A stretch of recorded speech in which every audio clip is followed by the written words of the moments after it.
All right, I guess we're live. This is the Cafe Racer podcast from March 20th, 2016. I'm Steven. And I'm Crash.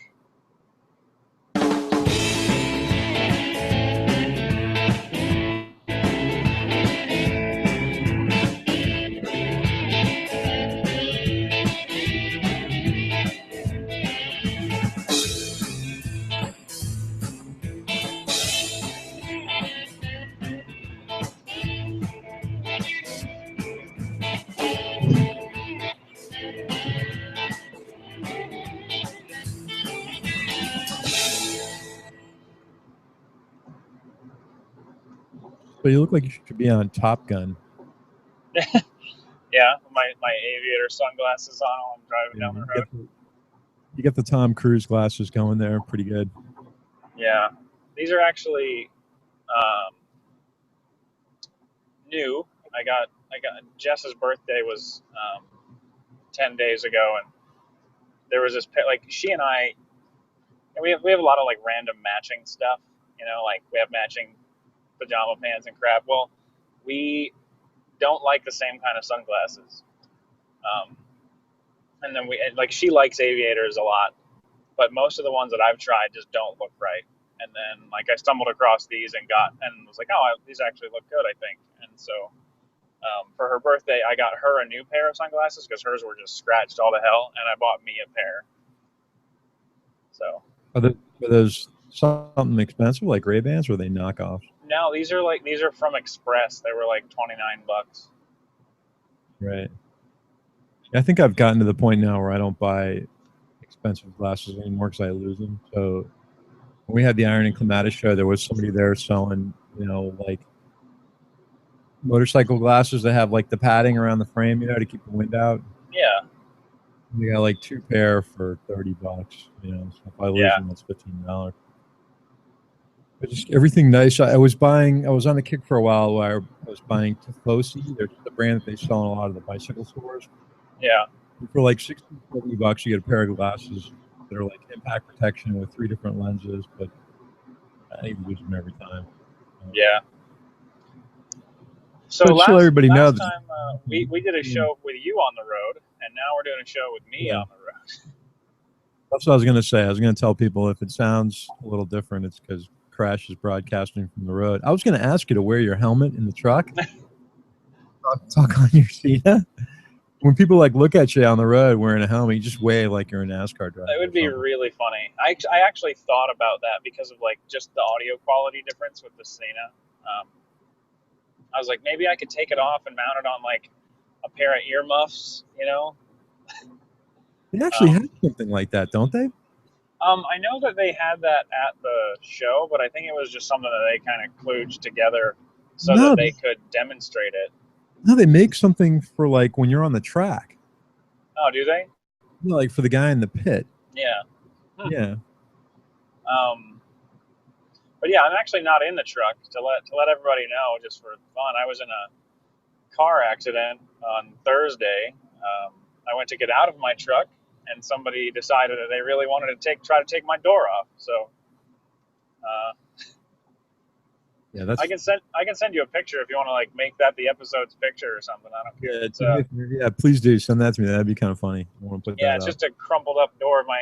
My door was like barely open. I mean, like when you look at where the car hit, and I'm pretty sure like that if my door had been shut, that this lady would have hit my mirror. Like that's how close she came to my truck. The really scary part is if your door would have been open more. I know, like, or if my friggin' leg had been out or something, like, I'd been partially out of the truck or something. Yeah, that would have been really bad. Yeah, I was going to pick my daughter up from preschool, and it was like me and my wife and my son, and Jess has a big bruise on her butt because like she was, leaning out the other way to get out of the truck when all of a sudden the thing shook a bunch and she ended up landing on like a little seatbelt clicker. So That's been fun. So I'm driving a rental. How long do you think it is before they get the truck fixed, did they say? I wouldn't be surprised if it's out another couple weeks because like the body shop has it. You know, I got it towed right to a body shop, and the one insurance company said that they're like her insurance company, the other lady, her insurance company said they were going to be out there Monday, and then my insurance company said they would be out there between last Friday and this Wednesday. So they'll, you know, figure out who's at fault, which I feel like it's pretty cut and dried. Like I was in a stationary vehicle and I got run into, so I feel like pretty obviously her fault. Like I said, it sounds like the moth to the flame syndrome. You know, either she was texting and not paying attention, or she was focused on you. Yeah, maybe. And just started right in you. I mean, I get why she would be driving close to my truck. You know, like there are cars parked on either side of the road and still cars passing in between. You know, like so. You know, you're driving close, but there was no like slowing down or anything. Like she didn't start to slow down or hit her brakes until after she hit me. This brings me to a topic, you know, when it comes to people hitting people with vehicles. Obviously, if you were on a bike, it would have been a much different story. Yeah, and we were actually working on scheduling a lawyer to come on and talk about, you know, what to do when you're in an accident as far as like legal needs and all that sort of stuff. So hopefully that'll be a nice informative episode when we can get him on. I'm kind of looking forward to that too. You know, there's been a lot of talk lately on some of the forums I've been reading about protective gear. You know, you always get that all gear all the time argument. And a lot of people in the circles that we're in when it comes to motorcycling wear a minimal amount of protective gear because it doesn't really fit the style of the motorcycle. Most new protective gear, you know, looks like protective gear. So we've been talking a lot about, you know, in the past, helmets and jackets and things to increase your protection. And one of the things we talked about was wearing armor underneath, like a vintage jacket, so you still have the protection of the armor parts. But you know, the jacket itself, it's still, if you've got an old bomber jacket, it might separate at the seams, and you still end up with road rash like that. So one of the things we got to play around with recently was Helight's airbag vest. And when we first saw that, we were kind of a little skeptical on the way it looked. And then they said they were going to come out with a version in the leather jacket, which we got to see at the Vintage Air Show, which was really impressive on the style and the cut. It's way better looking than I thought it was going to be. I was really impressed. I mean, you're right. It was. I thought it was going to be bulky, and you can't really tell the vest is in there until it inflates. So they're going to send me. I talked to Nicole Starkey from Helight the other day. They're going to send me a high vis or yellow vest to test, not the jacket, but a vest. Yeah. So this conversation kind of came up the other day on ADV Rider about neck braces, and it was funny because I noticed a number of guys wearing neck braces at the Transflorida rally, and we kind of had some conversations about that. And I know Spencer's been wearing one a lot. Yeah. And he tested out a product by Leatt that was a neck brace specifically designed for road riding. I did a little digging to kind of figure out what the difference between MX and road riding was. And the road version of it is lower profile. So it allows you to be in a tuck more, and it allows you to have more rotation in your head. I never really understood exactly what these things did until I sat down and looked at it, but it limits the range of motion in a crash. Yeah. So if for some reason you come off the bike and it'll keep you from having your head snap back or snap forward or snap to the side because the helmet contacts it. So if you start doing a lot of research on it, you find that the original versions used a stabilizer in the back that rested on the cervical spine or the thoracic part of the thoracic spine. And there was apparently some injuries when there was the neck snapping back and hitting the brace, and it made contact with the spine and transferred the energy to the spine. And there was some injury. Yeah. Newer versions now are kind of split so that the two braces kind of land on your scapula. Now, these things run about, you know, for the decent ones, for the Leatts, they're somewhere in the neighborhood of $300, $300 to $400. The Helight vest is somewhere in the neighborhood, I believe, north of $500, like around $600. Yeah, the Helite vest does something pretty similar too, though. When it expands, like it locks your helmet in place pretty good. Absolutely, yeah, and it kind of it'll keep you from having any motion on the helmet at all. So there is no extension. Plus, it's protecting, from what you can see, clavicles, possibly shoulder blades, ribs, the chest in general, the back in general, your spine, and your hips as well. But I'm kind of wondering, for road riding, because for off-road, for dirt bike riding, I don't know if it's practical because you may have a bunch of get-offs where you're just not injured. You just, like skidding out in the sand or low siding in some dirt, and you're just coming off the bike, not really falling. Yeah, and that might be enough to blow the vest if you kind of. Yeah, it takes 60 pounds of pull on the cable to blow the CO2 cartridge. The good news is it doesn't have to go back to the factory. You can reload it yourself pretty easily. Yeah, I did that dirt bike school up in Anza, California, a couple of years ago now, and I fell off the bike a bunch of times. Do you think you fell off it far enough where it would have popped the vest? Maybe. I definitely at least once got like pitched off into the sand pretty good. Like the instructor actually said he did that to me on purpose. It was kind of funny because we were, we had been basically, the way that class worked is like we'd practice a skill and then go ride on one of the trails and come back and practice another skill and ride on the trails. Mm-hmm. And after we'd practiced a couple things, we went out on the trail, and he said that like he intentionally like wanted to see if I would try to keep up with him, and so he would like push me a little harder and a little harder, and because he wanted to see like if I fell off, what I would do, like how I would, like he said, a lot of people, they fall off, they're just like, screw it, I'm done, and he said it would pretty much, like, he wanted to get me to fall off as early as possible to see that I would be like, oh, I'm okay, and then get back up. But I got pitched off pretty good. I'm pretty sure it would have blown that vest. Well, would you have liked to have the vest on? No. Okay. It was sand and soft, like it.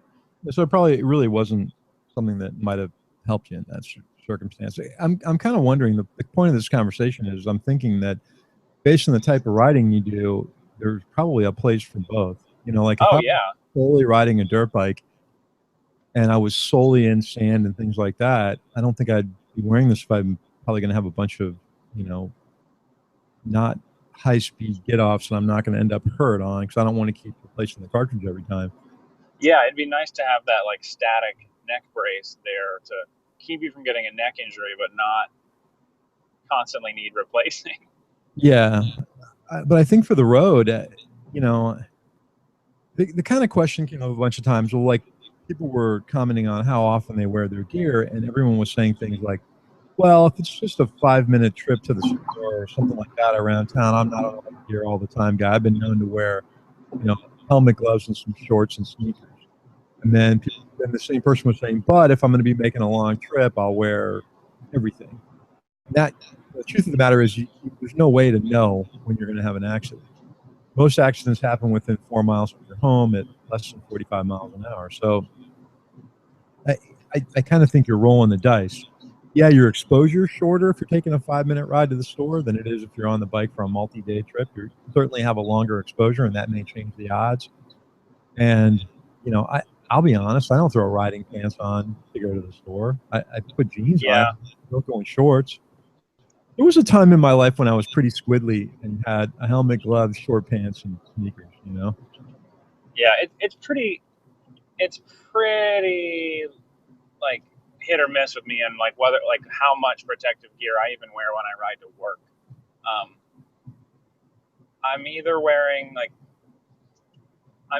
a pair, like, so I've got kind of like 3 different levels of what I could wear. I've got like my touring Revit pants, that are textile pants with knee armor and all that sort of stuff, like the whole deal. And those are great. Like, I love those when it's kind of crappy weather outside because I'm super comfortable. But then there's the next level down is probably like my Dainese pants. They're like a cotton with Kevlar underneath, and they've got that silicone Pro Shape armor. Or I think it's Pro Shape is what they call it. It's super low profile. They're really comfortable. they're made for riding. They have Kevlar and they have armor in them, but they're not really like that great. You know, they're not the most protective thing I could wear. And then there's like just whatever the hell pants I've got in the closet and a pair of those limb tubes from Force Field that just go over my knees. So, you know, essentially no abrasion resistance at that point, unless, you know, I mean, unless you want to count like my Carhartt pants, but those are still not, they're just cotton. You know, they're thick as crap, but they're not that great. And then, you know, some knee armor. That's kind of like what I just, depending on how I'm feeling or how much time I have or what I want to do or the weather, I kind of wear different stuff. I'm gonna wear this vest for a while and see what it's like. You know, when I go to work and commute, I wear everything because it's all weather, you know, and it's just easier for me to flip out of the riding pants and throw on a uniform than it is to try to ride. Because if I get wet on the way down in a uniform, then I got to worry about finding a dry uniform. So. Yeah, sure, that makes sense. And I leave my uniform at work and have a locker room and all that. Right. Right. Well, I'm gonna try wearing the vest for a while. I think I'm certainly gonna wear it on the Continental Divide ride. Yeah. Just because I don't really know what to expect, and I'd like to avoid any type of bone injury, you know. Yeah. And if they're kind enough to let me try it out, and I may buy it, so we'll see what happens. But I'm gonna, you know, I've had a chance to try it on. I've never been in one when it was inflated, so when I do get it, there's plenty of videos on the internet of the thing inflating. So I don't know if I'm going to do that. I may just shoot a video on the features of it and how it looks when it's on and how it looks over jackets and things like that. Yeah. I've got a number of different jackets I'll try it on. Just a random off-topic thought. You know how last time we spoke, I don't know if I had gotten my motorcycle back from the shop or if I was just about to get it back from the shop. I don't think you got it back yet. Yeah, so I got it back, and weather was really bad. Not really bad, but it was bad enough that I didn't feel like riding for like a week or so. And then I went to ride it to work the other day, and pulling out of the little, like, I don't really park in a parking spot. I park in front of the spot where I park my truck. Mm-hmm. And so I kind of have to like squeeze out when I leave. And and when I turn my handlebars fully to the right, my speedometer shut off. So I'm suspecting that when they had the headlight bucket off, fiddling with my turn signal, trying to get it to work. I suspect that when they were doing that, they bumped something loose and the wires that go to that speedometer. It's not the factory one; it's an aftermarket one, and the wires that go to that thing are pitifully small. So I'm suspecting that whichever one is the power wire got like pulled out of the back of a pin or something like that, so it's not staying connected. I'm wondering if did it completely go off or is it intermittent? You turn the handlebars to the right, the speedometer shuts off. You turn the handlebars back to center, it comes back on. I wonder if it's pinching something. Maybe. I know where that like splice into the power wire like is, and it's right outside of the headlight bucket. And so I'm guessing that maybe just the movement of the handlebars is like either pulling the connection slightly apart or pinching something. So yeah, I was planning on taking it back over there because they're bring it in. We'll take a look at it if we, you know, and we'll fix it for you. I was planning on taking it back, but then my truck got hit, so I can't put it in the truck. What I might do is just have a roadside assistant, Motorcycle Association. Oh boy, we're losing him here. He's on the road. Might just my range. You there? Yeah. Yeah, I'm still here. We were losing you for a second. Oh, sorry. I was just saying that I might just have it towed over there to the shop because it wouldn't cost me anything. Well, I mean, if you paid for him to fix the thing, you might as well get it right, you know? Yeah. Like one thing that bugs me, you know, when I had my truck, I found out that the American Motorcycle Association roadside assistance does not cover you if your vehicle has been in an accident. So, really? Yeah, they won't tow you if it's been in a collision. They'll only tow you if it was a mechanical failure. I didn't know that. Yeah, I didn't either. So now I do. So everybody out there, now you know that. If Is that you've in the been in small print somewhere? that, Is that in the small print somewhere? That's kind of crazy. I don't know. I'm sure it is. I just,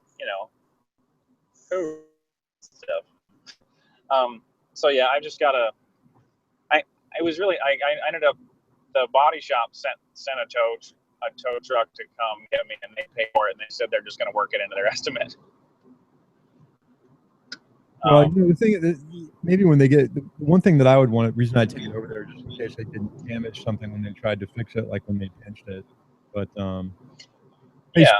speaking of wiring, I've talked in the past about how crappy Garmin's power wire is for stuff, that they're tiny, tiny, thin wires. Yeah. So I ended up getting a new GPS, but I've got you want the old one? It's a Street Pilot. It's a big Street Pilot. Do you have any use for it? I can't think of. I've got a Zumo. Okay, and you've got something better than the Street Pilot, so I'm probably just going to get rid of it. It's that was at the time the Street Pilot series were like almost $1,000. They were really nice. I ended up buying this thing. I had a 2730 that I had bought new, and then that died on me, and I bought this one refurbished off of eBay, and the power cord died again, so I just didn't want to dig around with that same power cord on the bike again, so I ended up getting a Montana. Yeah. That works. Yeah, I was going to buy a Zumo, but the Montana was run on batteries, and I don't know, just was cheaper. I bought another refurbished one. Anyway, I didn't want to interrupt. I just thought, hey, I got this thing. Maybe you want it. Oh yeah. The harness for the Zumo is the same way. The wires are like 40 I don't know gauge. why they do that. They're tiny. I mean, it's an exaggeration, but they're threads. It's ridiculous how small that Garmin makes these things. And then you're trying to get a connector to work. Like I even tried to solder them the last time, and I put them, instead of doing it like an inline, I put them side to side and twisted them up, and then tried to solder that and then tape it all, and it was this big abortion that was all like soldered and taped, and it still fell apart. Yeah, what I did with mine, I stripped a whole lot of the wire off, twisted it up, and then folded it back over itself a couple of times, twisted it some more, and then crimped that in like a crimp connector. Yeah, but the problem is that there's still a point where it goes from that big old hunk of wire back down to like 28 gauge or whatever it is. I know, yeah. And that becomes the part where it breaks. Mm-hmm. So I don't know. You probably had yours hardwired too. Like mine is runs to a 2-pin like SAE connector, so I can like the battery tender harness. So right. I don't have my harness installed all the time, so it doesn't get as much wear. Yeah, no, mine was hardwired, and that's the thing, is it's always on the bike, so it's susceptible to all the vibration. The same thing with this mount for the Montana. They call it the rugged amps mount. It's supposed to be better. We'll see. But anyway, let's talk about an email we got from Travis. Yeah, Travis Parsons, right? Yep. Yeah. He sent both of us an email about a petition that's on whitehouse.gov right now, where the way those work is the petition has to get 100,000 signatures by a certain date, and if it does, the White House will investigate and respond. It doesn't mean that they're going to actually do if you get 100,000 signatures, but they'll at least seriously consider it and like give it sort of they'll kind of do their due diligence and respond to it. I mean, they even did that with a petition to build a Death Star. Like a few years ago, somebody put a petition on there. It got the right number of signatures, and the response was actually really well thought out and well written, and not just like, this is a Death Star, you're stupid. They were like, well, we really don't have the technology plus the amount of materials. Like they went way into it. It was really cool. But anyway, they really answered that? That's ridiculous. They really did answer that. Some intern really had to answer that. That's funny, actually. But yeah, so the petition that's actually a real thing that's on there right now is for a federal law allowing 50 state lane splitting. Mm-hmm. I went and signed it. I definitely am in support of lane splitting. I realize also that signing a petition doesn't guarantee we're all going to get lane splitting, but it's it's at least going to make people think about it and kind of raise awareness for it. And it's also not the only way to make this happen. Petitions are good. There's also talking to your congressman, get them to introduce a bill, that sort of thing. But so if for some reason this petition doesn't work, doesn't mean it's over. But yeah, definitely, if you want to go sign the petition on whitehouse.gov, we'll put a link in the show notes. It's really simple. You just click, and then it sends you an email, and you just confirm your signature via the email. And as long as it has 100,000 signatures by April 12th, I think it is, then the White House staff will have to, investigate and sort of respond, and it'll just be kind of another like drop in the bucket for like, hey, people want this, like raising awareness, making Washington more aware of it. So right now they're short about 93,000 signatures. They're okay. Under 7,000. So I'm going to get the word out on the Facebook page and Twitter and everybody else and try to get, if you're interested in having a 50-state lane splitting law. I personally am. I know that there's not a lot of support for it in the Florida legislature because they don't really understand it. And we've got some people in the legislature here that are completely anti-motorcycle as well. Yeah, there's a lot of like fear, uncertainty, and doubt when it comes to lane splitting. Yeah, we actually have people that would just like to ban it altogether, honestly. Yeah. But I'm not I'm sure. Motorcycles, that they just think that they should be recreational vehicles and off the road and not on the road. So fortunately they're kind of closed-minded, but that's the reality. Yeah, I'll put this out. Travis is with 180 TAC and the Adventure Podcast. So I'm all in support of reasonable lane splitting laws. I think it's ridiculous to make a motorcycle sit sometimes in traffic and overheat when you go to the front, and it makes it quicker for the car behind you as well. Yeah, I mean, you're using up space. I've made this argument a bunch. Like, you're using up space that nobody else can use up on the road, so it frees up space for other people. It's funny, though, how negative cagers are about it. Like, I had this conversation, I think I brought this up before at dinner with my wife one night, and she kind of went nuts. I was like, that's bull. Why? That's not fair. Why do you get to go first? I'm like, because I take a little bit of space and I can get out of the way. And she's like, yeah, but I've been waiting in line just as long as you. I'm like, you're missing the point completely on this. It's not about me queuing up in a line and having to wait as long as you do. If I go quicker, you're one car ahead. Right. But, I mean, it's kind of like if you take like a jar or like a funnel and you put like golf balls in it, and then you like sprinkle sand in it, the sand's still going to make its way out of the funnel. Yeah. And it's like, if you make us a car, then if you make us do all the things that cars do, then it's just adding more golf balls and nobody's going anywhere. Just, it's this anger about the motorcycle getting to do something quicker than you are. And I made the argument, you end up filtering through normal traffic faster anyway on a motorcycle. Even when you're doing the speed limit, you can get through traffic quicker. It takes me less time to get to work on the bike than it does in the truck, even when I'm not exceeding the speed limit. Yeah, I mean, just the openings that you have, like when you look over to your right, like, oh, can I get over to the right here? Can I change lanes here? You look over, you don't need nearly as much space to do it. Right. But just choosing that crowd that gets really angry about it. But anyway, we're going to put this link up. I'll get it up today on a couple of the sites just so you can get a head start on it. I'll probably get the show published tomorrow on Monday. Sure. So we've been talking. The Goose is still having problems. I thought I got it fixed with the relays, and that's not it. So you remember I did an interview with Bob Gilbert from Bob's British Bikes?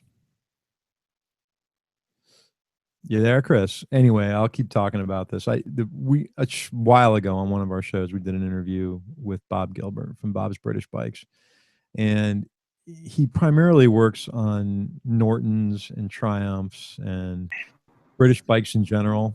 So I talked to him. I Hey, went. Steve, you there? Yeah, I got you. He kind of like drifted off for a second. I was Yeah, talking I don't. going to Yeah. Bob Gilbert's shop yesterday. He opened a new shop for Bob's British Bikes, Oh, cool.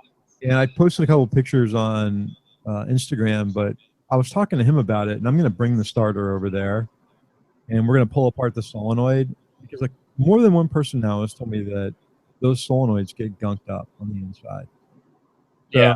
I'm going to pull it apart at his shop and see what it looks like. And if that's not the case, then I'm going to bring the bike over there. But it's just gotten to the point now where there's a good ground. There's power going to the thing. When I thumb the starter, I'm getting like 14 volts at the starter, so I know I'm getting enough power there. I can't track down. It's not a people are like, oh, it's a broken gear on the flywheel. That's not easy. I don't know what it is. It could be the Bendix gear in the solenoid. I don't know. It just seems like nothing's. You can hear a click, but I don't think there's enough of a click to get it to turn. So, and I know not as much about electrical as he does. So. Yeah, because I remember like for a little while you were doing that sort of like if it clicks like a little bit Yeah. and see what happens. Yeah, like rolled it into. I rolled it a little bit, put it into gear, rolled the bike a little, and then it cranked up. And someone said there's a flat spot on the starter, but I don't believe that to be the case. And then I tried replacing all the relays. That was another piece of advice I got. That seemed to work for a while, and now it's still giving me problems. So I don't know if this is coincidence or not coincidence, but I really want to get the bike running. We got a bike next Friday, and I really want to get that bike on the road. So I'm a little bummed about it. Sounds like both of our bikes are a little depressing at the moment. It can't be Gucci Steve without a Gucci. So, but that being said, Bob, a bunch of really cool vintage bikes in that shop that are going to be coming up for sale. One of them is a Triumph Scramble, an older one. That looks really cool. I have to take some pictures of it. So it's a new thing, not a lot.